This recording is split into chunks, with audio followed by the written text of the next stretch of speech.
Self-leadership is knowing who you are, what you want, where you're going, as well as the ability to influence yourself and influence others. Has always been important since the ancient times when the Greek sages recounted the Iliad and the Odyssey.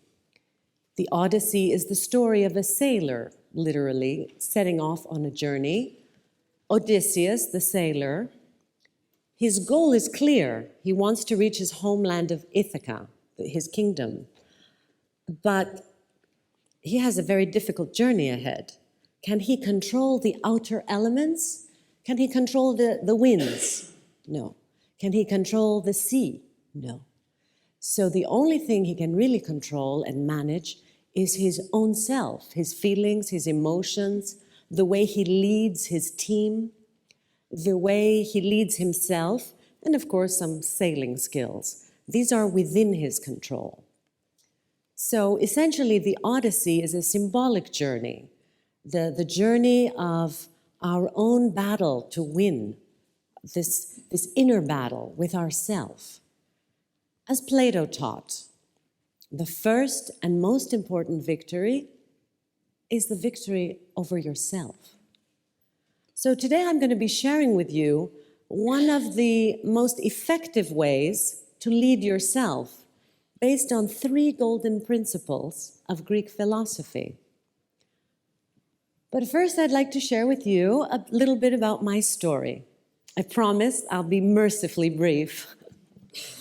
So when I look back, I can clearly see that I was introduced to Greek philosophy as a little girl when my father used to read to me the Odyssey, the Iliad, and Aesop's fables, instead of Sleeping Beauty and Cinderella.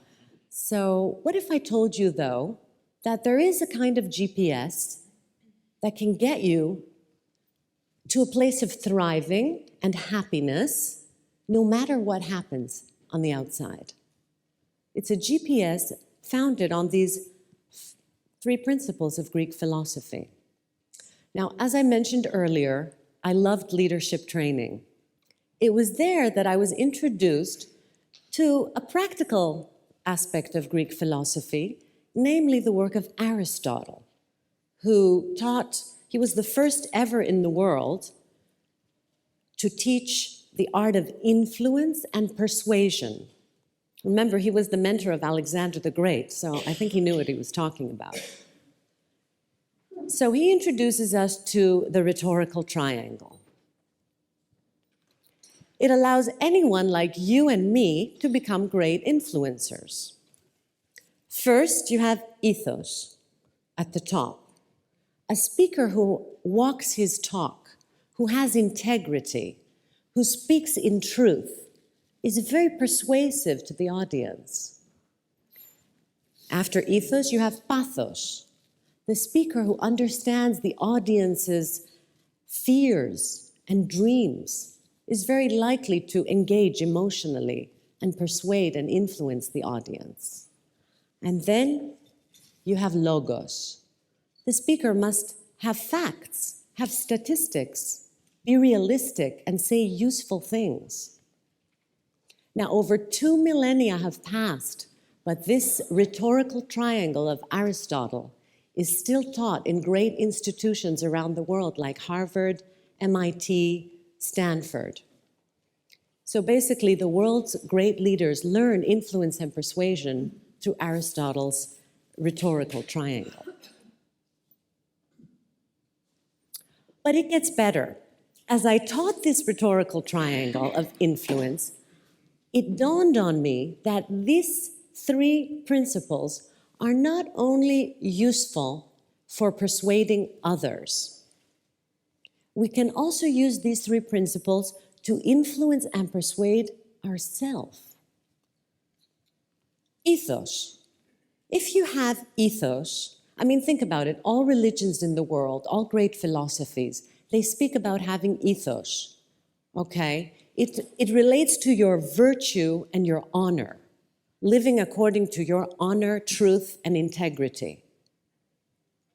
It gives you strength and purpose. More than that, Socrates and Aristotle, and great philosophers all over the world, have said that ethos is actually the way to happiness, inner happiness, because it aligns your thoughts, your beliefs, your words, and your actions. So you're unshakable. You are like a powerful column. Nothing can shake it. It's important that you shouldn't have ethos or be ethical for the good of society. It's not to make, to be a good citizen. It's actually an egotistical reason to make yourself happy.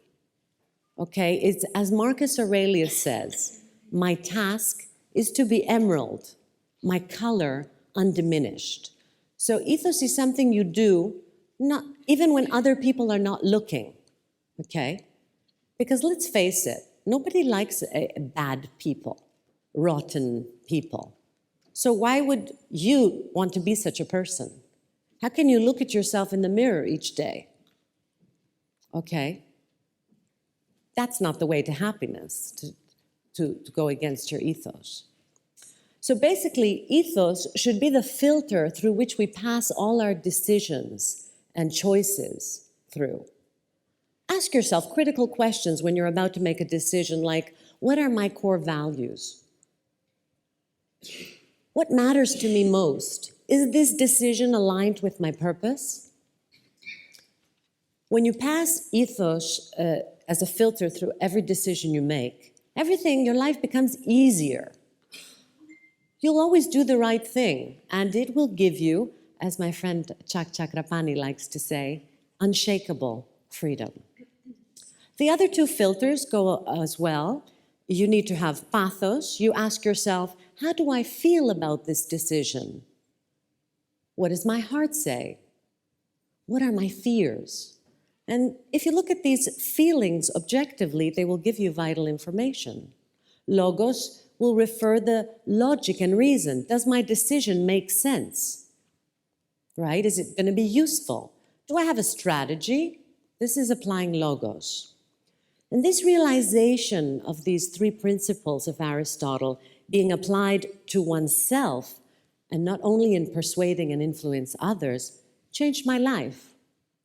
Seneca said, if one does not know to which port is sailing, no wind is favorable. So I believe that this approach and method can help us all live as better Stoics, as better professionals, living with ethos, managing our pathos, and applying our logos. The result will be eudaimonia, happiness, fulfillment, and thriving. And isn't that what we all want after all? Thank you.